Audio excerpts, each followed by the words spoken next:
Thank you for considering these humble yet confident words about resilience to you today. I know you have plenty of options, plenty of things to do, plenty of tasks to do, many errands to run, other priorities. So this time, these moments are precious for you to consider something I think should be of value to me. I'm offering it to you for your personal consumption and use as you see fit. Let's talk about grace, mercy, and test. The other day, I heard this spiritual message and something about this called the mercy seat. Mercy seat. And this person was talking about how it's necessary from the spiritual side, maybe somewhat of a religion side, the submission of your knowledge, my knowledge, to the quote-unquote mercy seat.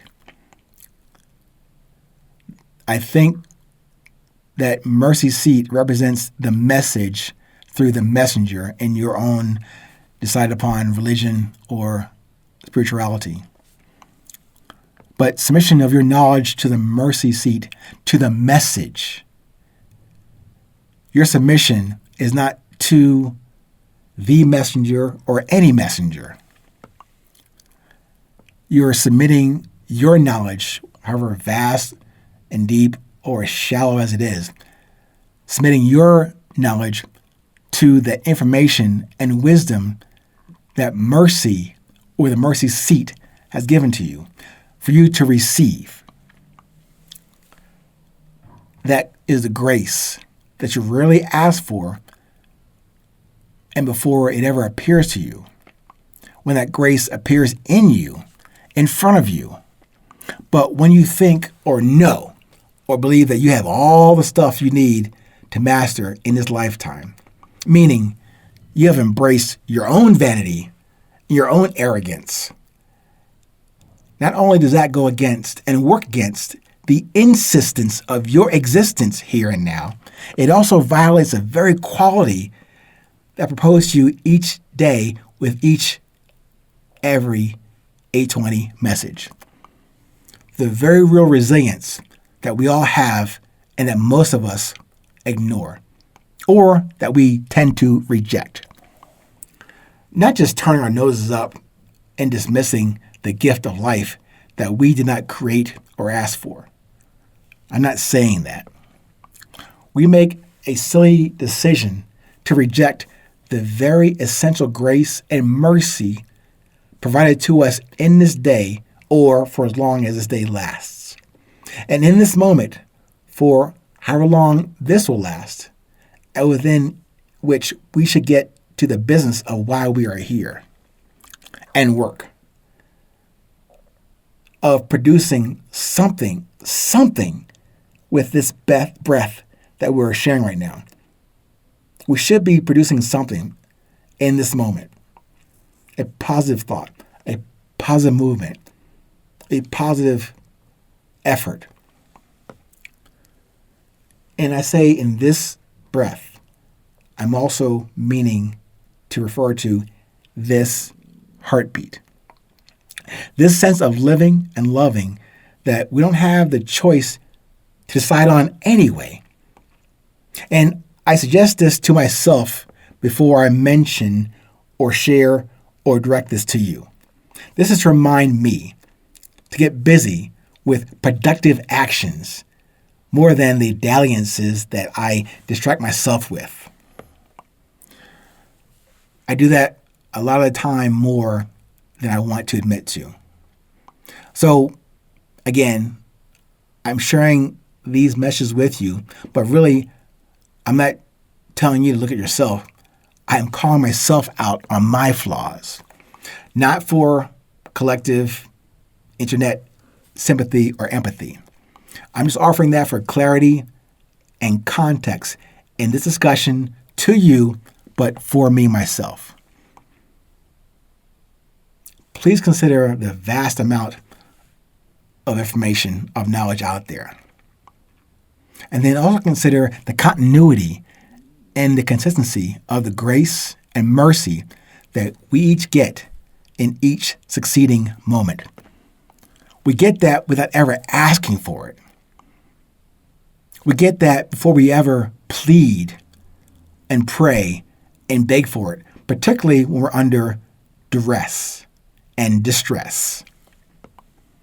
I ask of myself and of you to refresh and refine our approaches and definitions for resilience, while we still continue to receive a daily and moment-to-moment bit of grace and mercy manna from our respective higher power, God, Allah, Buddha. We get that and receive that to and from the living heaven available to you and I right now, here and now. One of our greatest prophets told us to submit our lower desires and that highfalutin knowledge to the sincerity and purity of a child. To be childish, but also kind of like I ask you to confirm your own sincere, genuine, original, and curious questions, like only a child would do naturally. But of course, as you and I have so-called grown up and now exist beyond child status, we might think that childlike curiosity is beneath our worldliness. I disagree with that. And I cannot qualify myself as anything close to being a prophet on any subject or any word.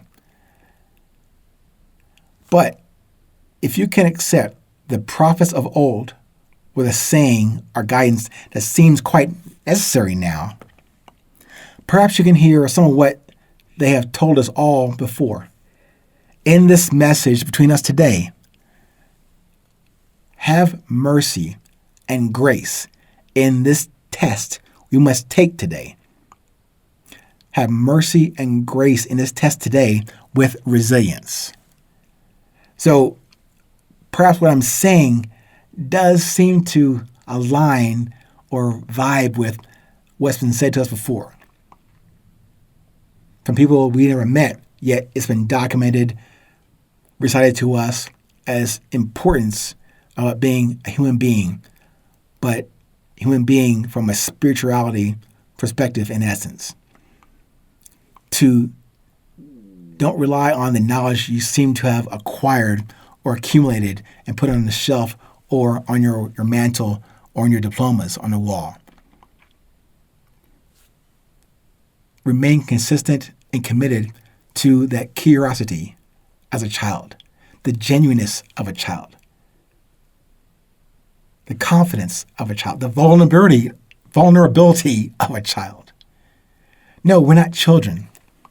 But in this quest, in this journey, as we stumble on this new path, new, recovered, and rediscovered journey towards resilience, I think it's important to, yes, we have the physical capability to withstand troubles, trials, and tribulations, but also to remain curious, original, sincere, humble, and have the courage to walk that path of resilience.